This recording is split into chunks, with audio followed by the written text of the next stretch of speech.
আমার হাতে এখন এই মুহূর্তে যে ঔষধটা আছে মন্টেলুকাস্ট 10 মিলিগ্রাম। এই ওষুধটা আমাদের অনেকের মাঝে খুবই পরিচিত ওষুধ।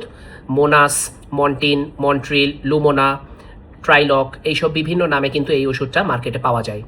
কিন্তু সম্প্রতি একটা গবেষণায় কিন্তু এই ঔষধের ব্যাপারে বেশ ভয়াবহ কিছু জিনিস চলে এসেছে। আসুন এই ব্যাপারে আমরা একটু জানি। চলুন তাহলে শুরু করা যাক।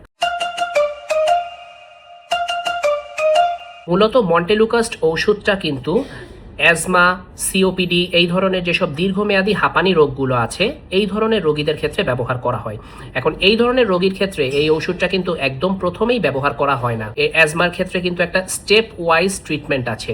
স্টেপ ওয়াইজের মধ্যে প্রথম স্টেপে আমরা কিন্তু তাকে ইনহেলারের মাধ্যমে চিকিৎসা করার চেষ্টা করি। এইসব ক্ষেত্রে সালবিউটামল, ইপ্রাট্রপিয়াম, তারপরে বুটেসোনাইড, ফরমোটেরল কম্বিনেশন এই ধরনের বিভিন্ন গাইডলাইন আছে যেটা অনুযায়ী কিন্তু স্টেপ ওয়াইজ তাকে ম্যানেজ করা হয়। যাদের দেখা যাচ্ছে প্রথম স্টেপ, দ্বিতীয় স্টেপ, তৃতীয় স্টেপ এরকম কয়েকটা স্টেপে কাভার হচ্ছে না, তাদের ক্ষেত্রে কিন্তু পরবর্তীতে মন্টেলুকাস্ট ওষুধটা যোগ করা হয়। এখন এই মন্টেলুকাস্ট কিন্তু যেখানে হাঁপানি রোগীর ক্ষেত্রেই এত পরে গিয়ে যোগ করা হয়, এত পরের একটা স্টেপ, সেখানে এই মন্টেলুকাস্ট ওষুধটাকে কিন্তু দেখা যাচ্ছে ফার্মেসি থেকে লোকজন অহরহ কিনছে জাস্ট একটা কাশির ওষুধ হিসাবে। এবং কাশির ওষুধ হিসাবে কিনলেও সেটা কয়েকদিন ব্যবহার করে তারা বন্ধ করছে না। দেখা যাচ্ছে কাশির ক্ষেত্রে খুবই ভালো কন্ট্রোল থাকার কারণে এই ওষুধটা কিন্তু দেখা যাচ্ছে একজন লাগাতার বছরের পর বছর খেয়ে যাচ্ছে। সমস্যা হচ্ছে বর্তমানে ইউএসের ফুড অ্যান্ড ড্রাগ অ্যাডমিনিস্ট্রেশন 2020 সালে এই মন্টেলুকাস্টের উপরে একটি ব্ল্যাক বক্স ওয়ার্নিং দিয়েছে যে এই ওষুধটা যদি কেউ অনেক দিন ধরে খায় তাহলে কিন্তু তার মধ্যে কিছু সমস্যা দেখা যাবে।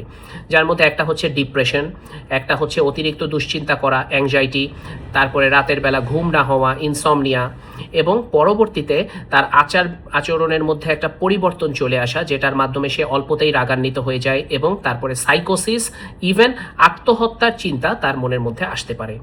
তাহলে এই সামান্য একটা মন্টেলুকাস্ট যে কাশির ওষুধটা ভেবে আপনি খাচ্ছেন, এই ওষুধটা কিন্তু আসলে মানুষের জন্য এভাবে দীর্ঘমেয়াদী ব্যবহার করা একেবারেই সেফ না।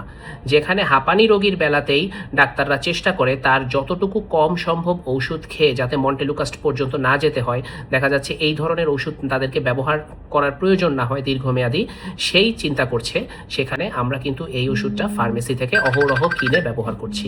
চলুন আমরা এই ব্যাপারে আরেকটু সচেতন হই এবং এই ওষুধটা যদি কি আমরা এভাবে খেয়ে থাকি তাহলে এটাকে অ্যাভয়েড করি। ধন্যবাদ সবাইকে।